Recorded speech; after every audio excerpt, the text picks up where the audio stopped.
सिया का भाई ही निकला असली कातिल। अब केतन अग्रवाल केस में वो मोड़ आ चुका है जिसे देखकर आपके भी पूरी तरीके से होश उड़ जाएंगे। और सिया और चेतन के साथ अब जो होने वाला है वो सुनकर इनकी 7 पीढ़ियां तक कांप उठेंगी।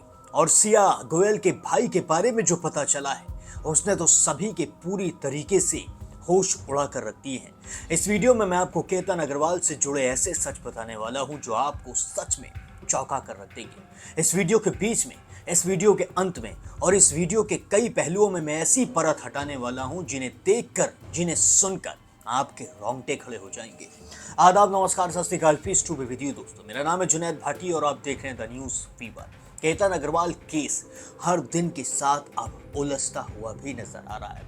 गुत्थी सुलझ रही थी लेकिन अब धीरे धीरे फिर से गुत्थी उलझती जा रही है। पुणे पुलिस ने भी अपना सर पकड़ लिया है। पुणे पुलिस भी सोच में पड़ गई है कि चेतन चौधरी ने केतन को मारा है, सिया ने केतन को धक्का दिया है, या फिर इन सब से अलग थलग सिया के भाई साहिल ने एक ऐसी चाल चली जिसके बारे में कोई सोच भी नहीं सकता था। जी हाँ, साहिल गोयल, जिसको सब कुछ पता था, जो शुरू से ही एकदम चुप होकर सब कुछ देख रहा था, जिसने अपने घर वालों को कुछ भी बताने से इनकार कर दिया था। सिया के बारे में, चेतन चौधरी के बारे में साहिल सब कुछ जानता था। और तो और साहिल की वजह से ही सिया और चेतन की मुलाकात भी हुई थी। जी हाँ, जब साहिल क्रिकेट खेलता था तो साहिल के साथ ही क्रिकेट खेलता था चेतन चौधरी। ये दोनों अच्छे दोस्त बन चुके थे और एक ही टीम की तरफ से खेलते थे, या यूं कह लीजिए दोनों एकदम बेस्ट फ्रेंड थे। और जब सिया गोयल अपने भाई साहिल को मैच के दौरान चेयर करने के लिए आया करती थी, तब चेतन चौधरी सिया गोयल की तरफ देखा करता था। शुरुआत में तो सब कुछ नॉर्मल रहा, लेकिन एक दिन साहिल ने खुद अपनी बहन को चेतन चौधरी से मिलवा दिया।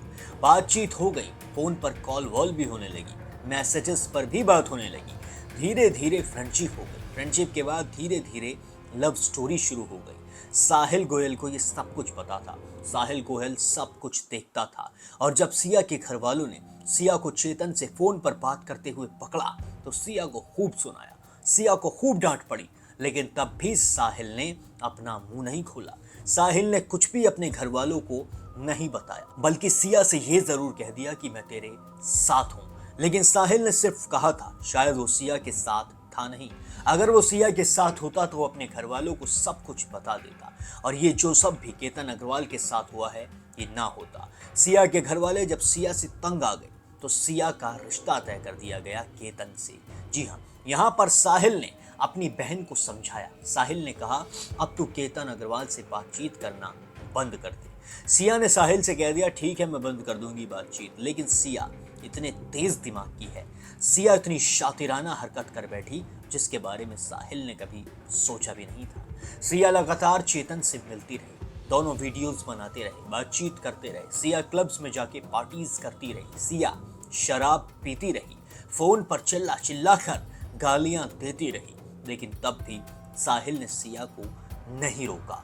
और एक दिन वही हुआ जिसका सबको डर था, जिसके बारे में किसी ने भी सोचा नहीं था, केतन अग्रवाल की हत्या। जी हाँ, केतन अग्रवाल की हत्या चेतन के साथ मिलकर सिया ने कर तो दी, लेकिन अब जिस तरीके की चीजें निकल कर आ रही हैं, जिस तरीके की बातें निकल कर आ रही हैं, उनसे पुलिस को कहीं ना कहीं शक है साहिल गोयल पर। कहीं साहिल इन दोनों के साथ मिला हुआ तो नहीं था, कहीं साहिल के मिली भगत से ही इन दोनों की ये स्क्रिप्ट पास तो नहीं हुई है। ये जो खूनी स्क्रिप्ट लिखी थी सिया गोयल ने, इसमें जो लीड कैरेक्टर है क्या वो साहिल का ही तो नहीं है?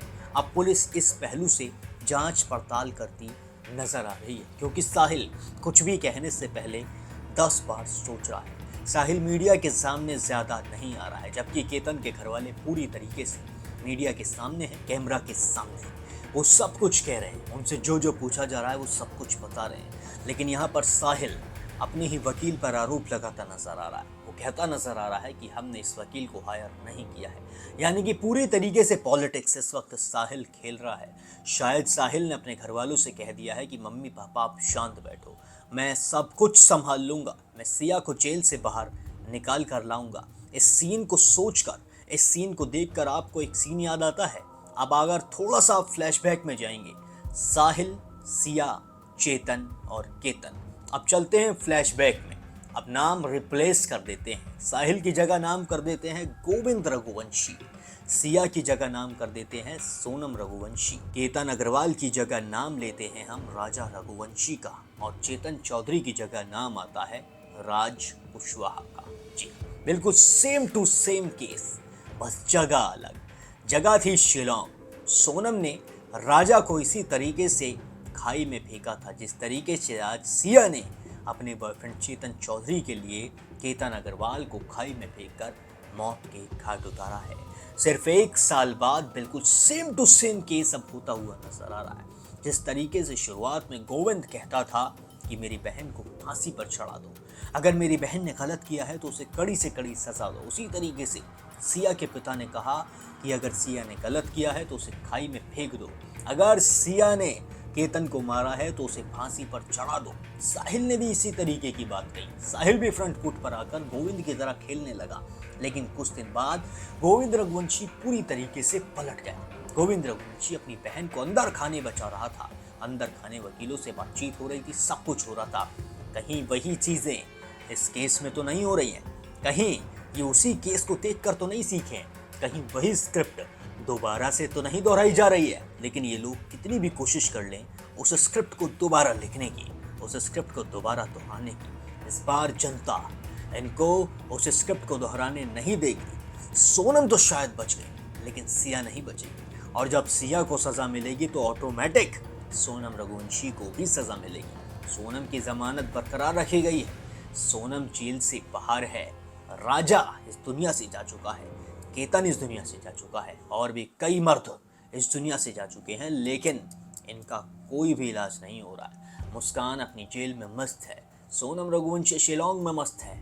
सिया की रिमांड अब खत्म हो चुकी है, सिया पर फैसला आना बाकी है, लेकिन सिया पर कड़े से कड़ी तरीके का फैसला तभी आ सकता है जब आप लोग केतन के लिए आवाज़ उठाएंगे, जब आप लोग राजा के लिए आवाज़ उठाएंगे, जब आप लोग कमेंट सेक्शन में लिखेंगे जस्टिस फॉर केतन अग्रवाल, जब आप लोग बताएंगे कि आपको क्या लगता है इस केस में आगे क्या हो सकता है।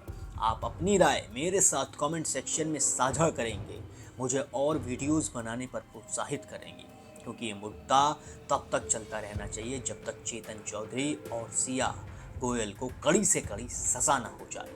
अगर मैं इस मुद्दे पर वीडियोस ना बनाऊंगा तो लोग इस मुद्दे को भूल जाएंगे, लोग भटक जाएंगे, और इससे फायदा होगा सिया का और चेतन का। वही हमें नहीं होने देना है। कमेंट सेक्शन में जस्टिस फॉर केतन अग्रवाल जरूर लिखना है, और केतन के लिए, इंसाफ के लिए आवाज़ उठानी ही है। चैनल को सब्सक्राइब भी ज़रूर कर लीजिए, क्योंकि आपका एक सब्सक्राइब मेरी ताकत बन सकता है, मुझे और भी वीडियोस बनाने के लिए प्रोत्साहित कर सकता है। आपके पास समय से हर अपडेट आता रहे, इसलिए द न्यूज़ फीवर को सब्सक्राइब करके ज़रूर रखिए, बेल आइकन को भी ज़रूर दबा दीजिए, बाकी वीडियो को ज़्यादा से ज़्यादा शेयर भी करिए।